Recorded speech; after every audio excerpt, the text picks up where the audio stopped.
part of our 12-part series, A Healthy Heart, the Wise Woman Way, with Susan Weed at Time Monk Radio. Hello, Susan. Welcome to Time Monk Radio. Hi, Gemini. How are you doing? I'm well, and thank you for joining us again. Oh, I am so excited to be here that my heart is beating faster. Did you get an opportunity to try out any of the things we talked about last month? I did. And some of the herbs that you mentioned, I've experimented with a bit, and I've had some fun doing some additional research with it. Goody. That's just what I want. I want it to spark your curiosity. And, you know, one of the reasons that we're doing this and that we're offering this 12-part series is there is an epidemic of prescriptions for drugs to lower cholesterol and lower blood pressure. And it doesn't have to be that way. There are really simple ways to keep your blood pressure in a healthy range and your cholesterol at a healthy state, but more importantly even than that is to keep your inflammation down. And that's part of what we're going to be looking at this month. We're going to really be looking at not just kind of the mechanics of the heart and the blood vessels like we did last month, but we're going to be looking into the heart as an actual organ of feeling and remembering. I love what Dean Ornish used to say. He said, we are touchy-feely creatures. We are creatures of community, and we ignore these things at our own peril. And, of course, he's very famous for his work with keeping people's hearts healthy. So we're going to be looking at heartbreak, anxiety, inflammation, and joy. And we're going to find out that the heart is far more than just something that pumps the blood around. In fact, the heart is a lot more like a brain than it is like a pump. It is deeply connected to the nervous system, and our feelings, of course, also are connected to the nervous system.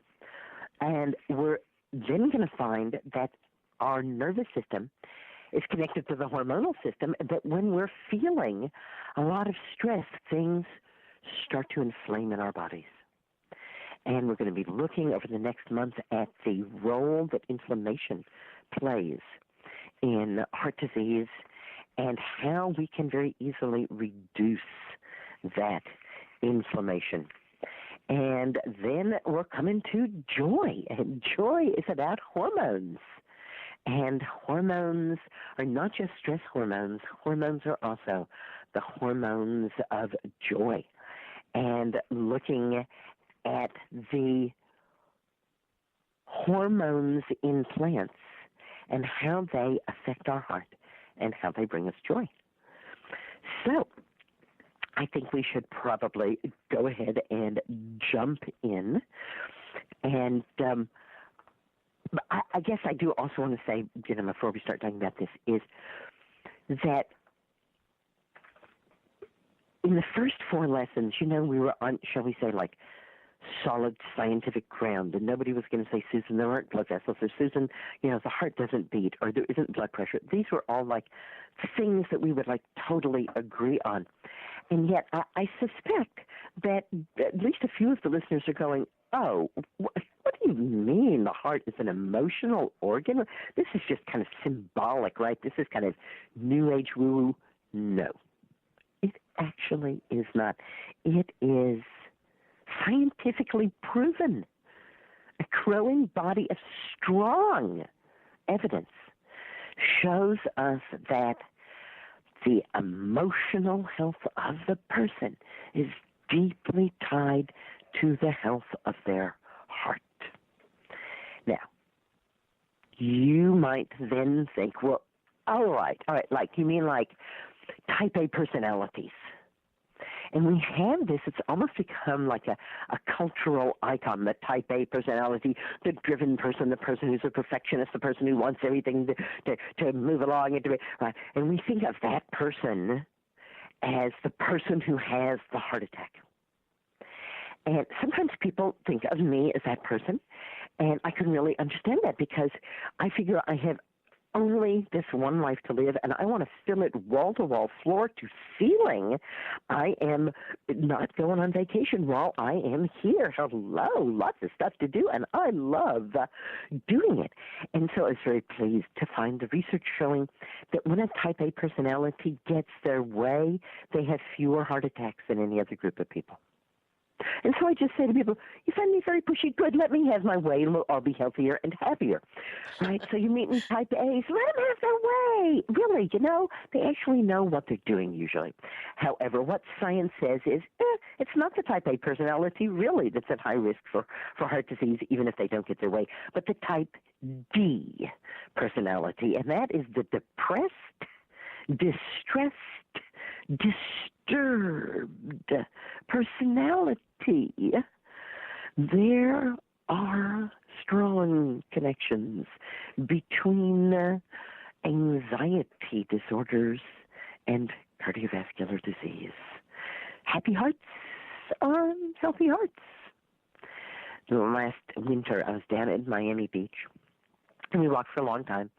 And we had walked past an ice cream shop. And, of course, when we turned around on our walk, we looked at each other and went, let's stop at the ice cream shop. And when we went in, there was a wonderful sign, and it said, money can't buy happiness, but it can buy ice cream, and that's the same thing. And so we might want to change that statement to say that money can't buy a healthy heart, but happiness can buy you a healthy heart. Your emotions are not sneak thieves that are attacking you out of nowhere. They are actually highly orchestrated whole body states that activate hormonal responses throughout the entire body, including the cardiovascular system. Let's face it, emotions help us survive, and emotions affect the heart. There's a constant communication between the heart and the brain, with emotions changing the signals in both directions. Now, the heart, it turns out, sends more information to the brain than the brain sends to the heart. So you might say that the heart is mightier than the brain, especially when it comes to emotion. We know that emotions can strengthen the heart, lower blood pressure, and coordinate electrical activity in the heart. Emotions can also weaken the heart, raise blood pressure, and destabilize the electrical firing that starts each heartbeat. Even memories of emotions can have these effects. I took my granddaughter out this afternoon, and she was a little bit on edge, and she wanted something that I wasn't going to get for her, and she threw something, and I told her that I was not going to stand for her acting like that, and she began to cry. And we left where we were, and we drove for a little bit, and I went to a beautiful natural setting and stopped the car, and she had her coat pulled over her face and was sobbing. And she said, what are we doing? I said, we're going to sit here until we can either find a way to laugh together or remember when we were laughing together. And she's looking at me with complete skepticism. And yet within 5 minutes, we were both laughing hilariously. I made her tell me jokes, and she said, I don't know any good jokes. I said, good, tell me your bad jokes. And we had a great time, and her heart had changed. Have you ever had a broken heart? Have you ever hardened your heart? Do you know good-hearted people? How do you feel when you feel kind-hearted? When is your heart closed? When is it open? These are all common figures of speech. And those figures of speech are more than just symbolic. They really tell us something about the heart. Think about it, right? What would it be like for a heart to be closed, to be very hard for it to circulate the blood through the body? The blood pressure would have to go up for that to happen. The heart would have to work hard. Things would get inflamed, and we've set the stage for a heart attack. What is it like when we are at ease, when we feel that we are open-hearted? We feel energy moving. We feel things moving easily. We feel the blood vessels relaxing, the blood pressure going down. Even talking about these states has changed the state of your body and your heart. What we choose to feel is a critical part of heart health. Broken hearts can't do their job. Hard hearts don't work well. And while being open-hearted sounds good, one of the most common heart surgeries is to replace leaky valves.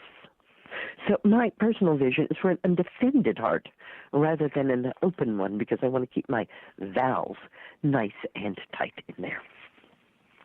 The hormones of emotion activate synapses in the heart just like the synapses in the brain. What do synapses do? They store information.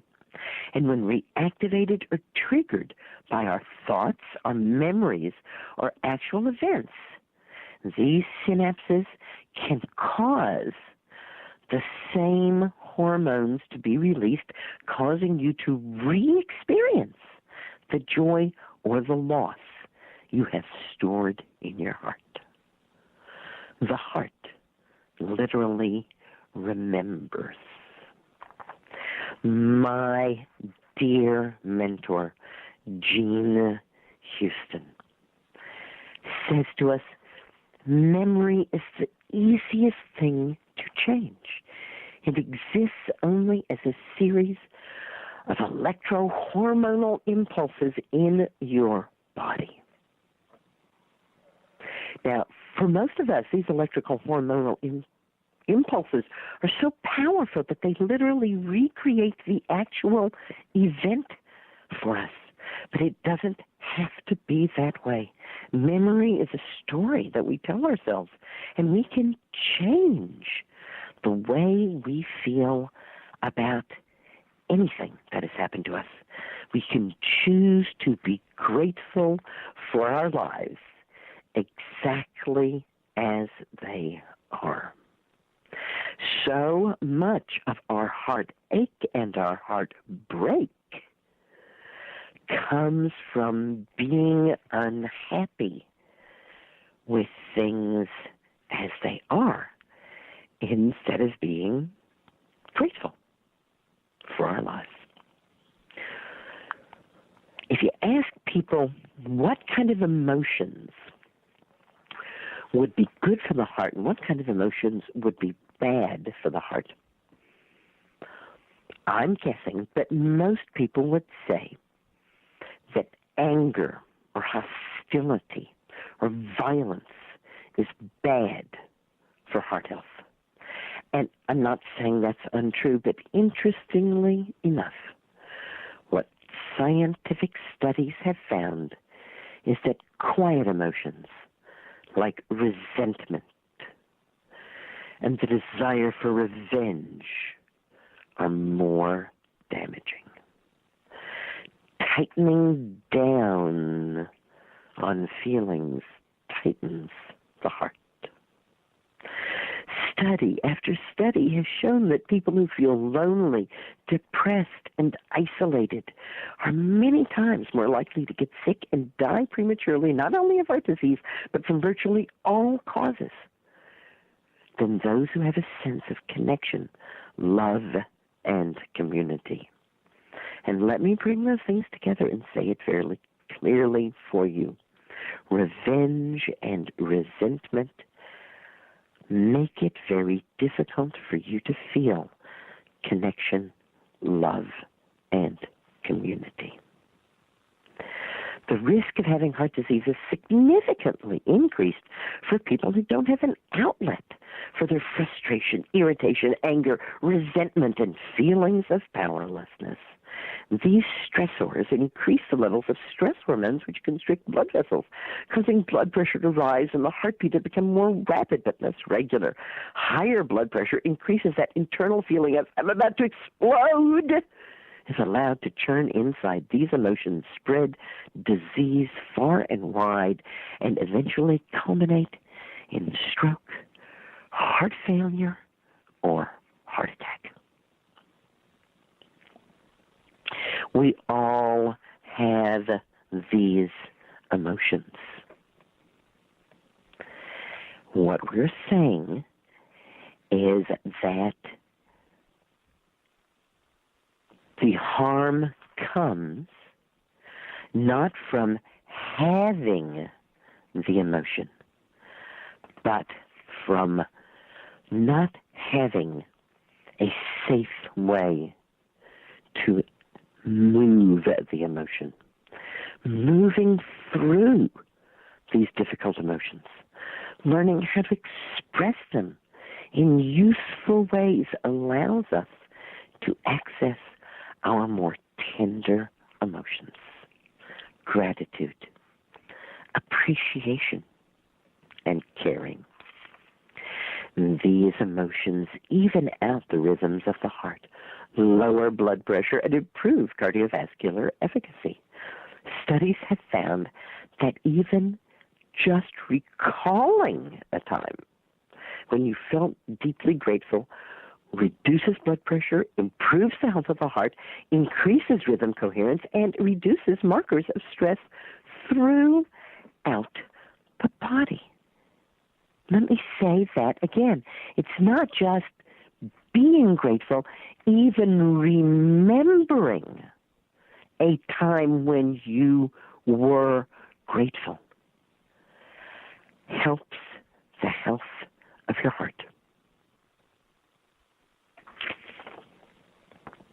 Conversely, people who have a backlog of unexpressed emotion can die from sudden, severe emotional trauma. I'm going to get back to this. All right? It's a very amazing thing. We're going to come back to this in our 8th session together, the last one of this month. So,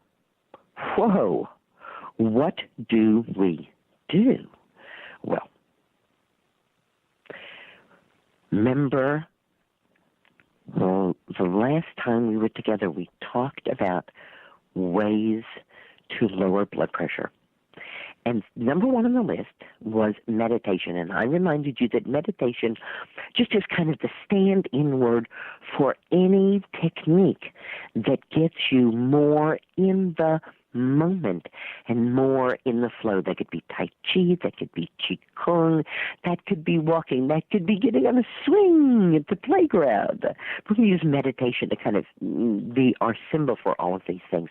And those things, what I often call the first river of healing, serenity medicine, are one of the best prescriptions for the emotional heart. Indulge yourself in as much serenity medicine as you can create in your life. Visualization techniques are also very, very helpful. And this is part of what I call mind medicine. We've been talking about the fact that the heart actually has synapses which remember things. We've been talking about the fact that remembering gratitude or remembering joy can actually change how your heart and blood vessels are working. In visualization, what we do is we actively visualize what we want. I'll give you an example of this. In doing some trance work, I went back to the time of my birth, and I found myself being wrapped in a white blanket and lovingly put into a crib painted white, made of metal, in a room painted white with a white ceiling and white lights and no windows.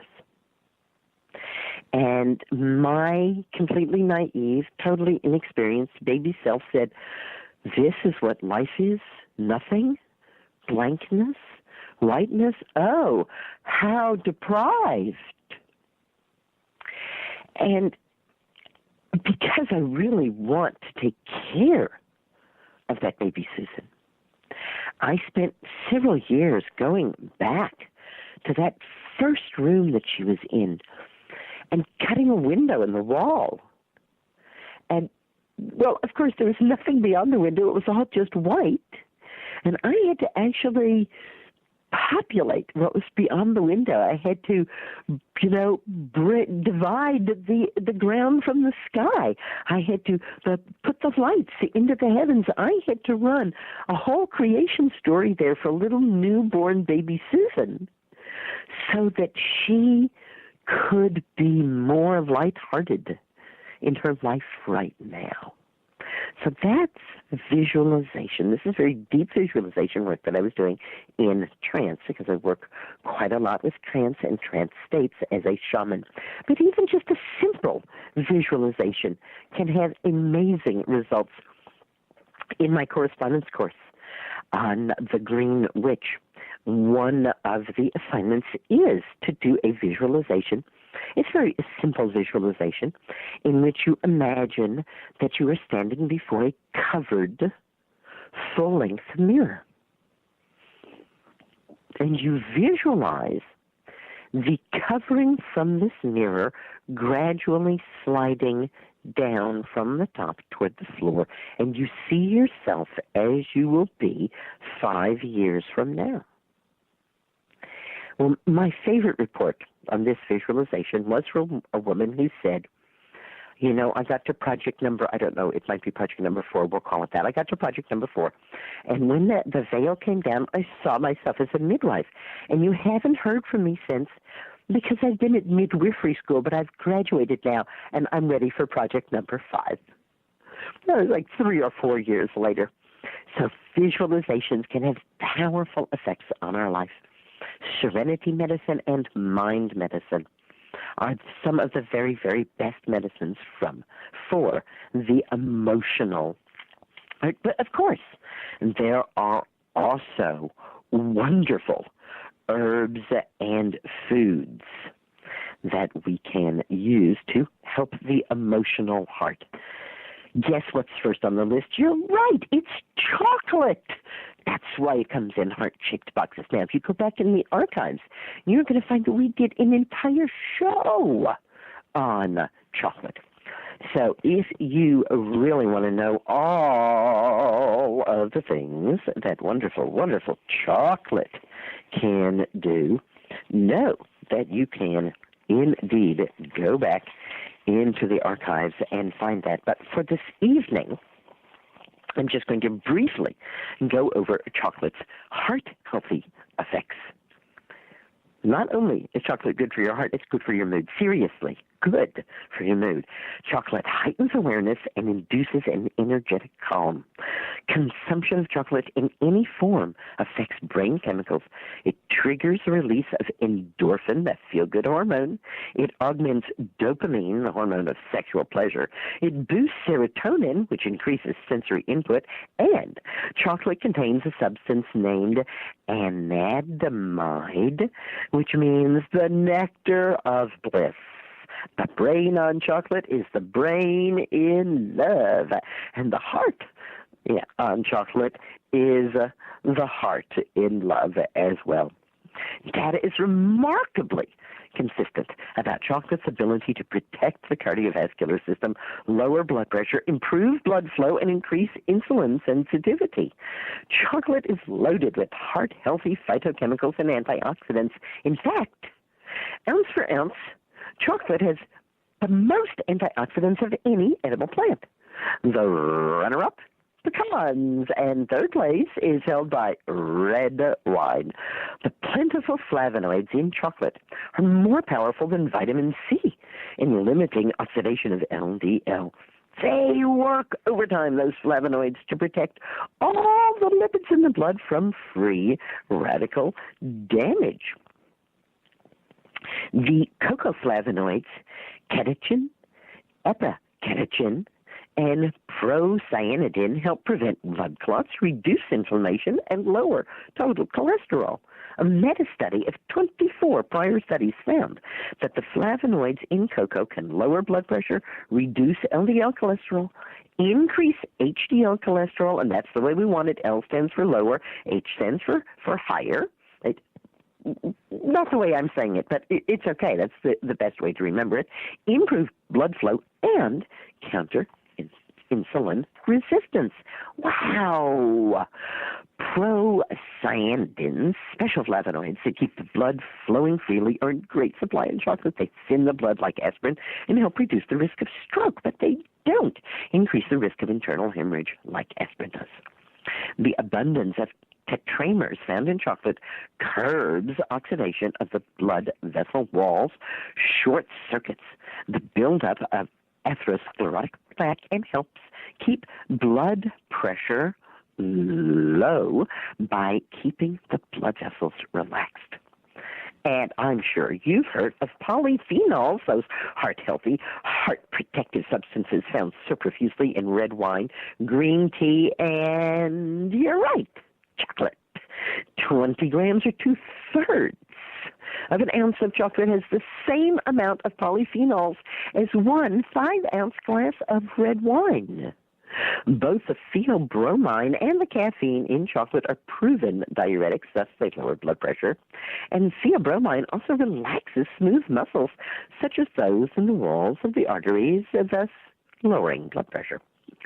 Other phytochemicals found in chocolate, and there are hundreds of them, prevent blood platelet fragmentation and boost HDL cholesterol. The lowest effective daily dose is 3/4 of an ounce of the darkest chocolate you can enjoy. British doctors believe we could stop taking low-dose aspirin if we would just eat our chocolate faithfully. Doses of up to 3.4 ounces a day, that's 1 full chocolate bar, have been used without weight gain if the chocolate isn't added to the diet but used to replace some other food in the diet. According to research done at Harvard Medical School just last year, older adults had improved blood flow to the specific brain regions devoted to memory after drinking 2 cups of hot cocoa daily. Want to think better, be sharper as an older person? Drink your hot chocolate. And good news for those watching their weight. A study of nearly 1,000 adults, average age of 57, 68% were men, 32% were women, with an average body mass index of 28. Remember, the ideal is said to be 25, and at 30 you are obese. Those who consumed chocolate more often than twice a week had lower body mass indexes than those who ate less chocolate, even though those people didn't eat fewer calories or exercise more. And the study, researchers noted it was the frequency of the chocolate eating, not the amount, that conferred the benefits. So, chocolate for the emotional heart is one of my first picks, but motherwort is also a fabulous way to go. Motherwort tincture makes your heart think you're sitting in your mother's lap. If strong emotions make your heart flutter or your pulse race, keep a bottle of motherwort tincture with you and make use of it frequently. Eventually, your emotional heart will be tonified and not so reactive. Oat straw infusion soothes those who are grieving, and so do oat straw baths. Passion flower tincture gives wings to the heart. A dose lifts the heart out of fear and grief and tonifies it so that the next emotional stress feels far less weighty. Roses are culturally associated with the heart and with love. Could it be because they're red? Or is it an old memory that reminds us that all parts of the rose plant promote a healthy heart? And violets. Violet leaves look like hearts, don't they?